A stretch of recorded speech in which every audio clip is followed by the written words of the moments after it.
back in the lab and they say, look, if we humor him, he'll probably forget in 2 weeks and we can stay the way we are. And that's the way it was, you know, because we didn't, it was my vision. I had the vision. The thing they didn't understand, I wasn't going to let go of that vision because I knew I wasn't doing it the way I needed to do it, and I was going to make a change over time, so I stuck with it and came to have this. To have this as a shared vision. You know, we talked every time we had a staff meeting. I always started with what I told you before. There's Dr. B, and there's the boss, who pays the bills, makes the money, that's him over here, okay? And we accept this as the basis for everything, and now we're going to talk about these things. And we would share what our goals were, and we talk about how the practice was doing, how we were going to work together, what types of sales and marketing we're going to do to achieve our goals.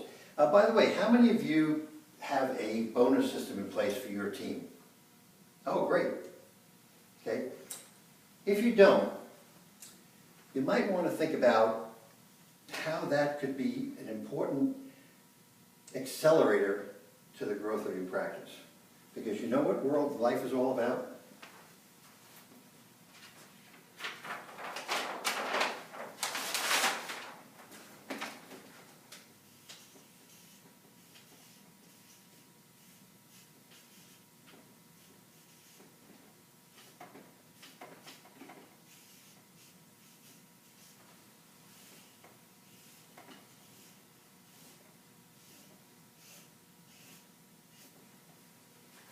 That's it. That's what everybody on your team is going to ask. What's in it for me? So as we go through our presentation, and as you look at your practice and you try to fill some of those holes in the Swiss cheese, one of the things you have to look at is, what is team building? What makes a team come together? How do we make this work better for us as a team? Because the other thing I drew from my staff, remember, there were none of these fancy projectable things, so I had to paint mental images because we didn't have anything like this. So I used to say to them, how many of you know about the Anheuser-Busch wagon? And, you know, I'd get these little hands, and I'd say, well, you know, how come they had 10 Clydesdales? And they'd all look at me and I'd say, do you think it was easier to pull that big wagon with 10 Clydesdales? Of course. And then I said, but you know what? Did you ever notice that all those Clydesdales were all hooked together with the harness? So they were kind of creating a team with all those Clydesdales.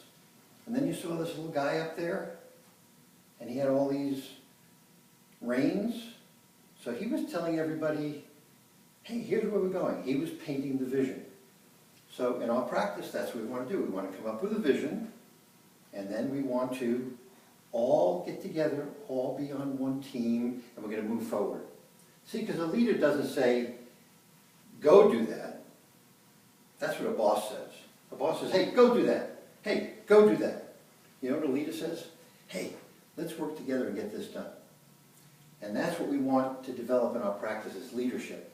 And Angela will talk about that a little bit too. So the next thing we're going to talk about is that question of vision. You notice that it had this central position in the driving of the engines. And that's because it's the core. It's everything. You know, a fuzzy vision gives you fuzzy results. Okay? New Year's comes and everybody makes what? Resolutions. Resolutions, right? And in February, how many of those resolutions are gone to the wayside? Most of them. Most. Amen. And most of them were very general things. I'm going to be a better person. I'm going to lose weight. Well, I would ask you, how much weight and by when? That's a vision. You know, that fuzzy thing, I'm going to lose weight or I'm going to be a better person? No. What are you going to do to be a better person, and when are you going to do it? Because you have to be able to measure it to know that it's getting done. You know, there's something that we'll talk about later about the success formula. And the success formula says, first of all, if you want to be successful, find somebody that's successful and do what he does. Don't find a loser and do what they do, because that's never gonna get you anyplace. And the first thing that the success formula says is,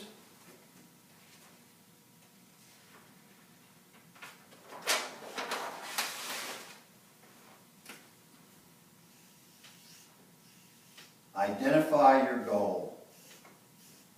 Imagine that. You want to have success, and before you even get out of the blocks, the first thing it says, establish a goal. Because if you don't have a goal, you'll never get there. And then it says, let's set up a plan and an action. And we'd like that to be kind of massive. We want that action to be really, really massive. Not dipping the toe in the water, but jumping in to make it happen. So you do all this. How do you know if it's working?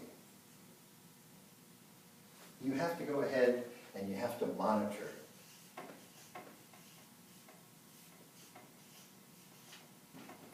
And when you monitor, what is it going to tell you? It's going to tell you if you are moving closer to the goal, or, God forbid, moving further away from the goal. But what does that let you do? Adjust.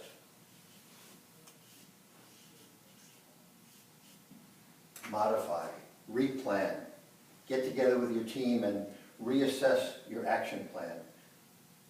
Be sure that the goal is really what you wanted to do. Maybe you find that your goal really wasn't accurate, okay? Now, how do you get this? Right there. That goal that's over here comes from this. Because without the vision, and without that vision being pinpoint accurate, it's not going to work. When I went to practice, now I'm just going to scare your pants off, my first office cost me $30,000 to open. Yeah, right. And I could have used a shotgun and been successful. You know what? Not today. Today you need a rifle with a laser-guided sight on it to be successful, because you need to have very, very, very, very sure visions for your whole team to come together to achieve. And in that way you can be really successful.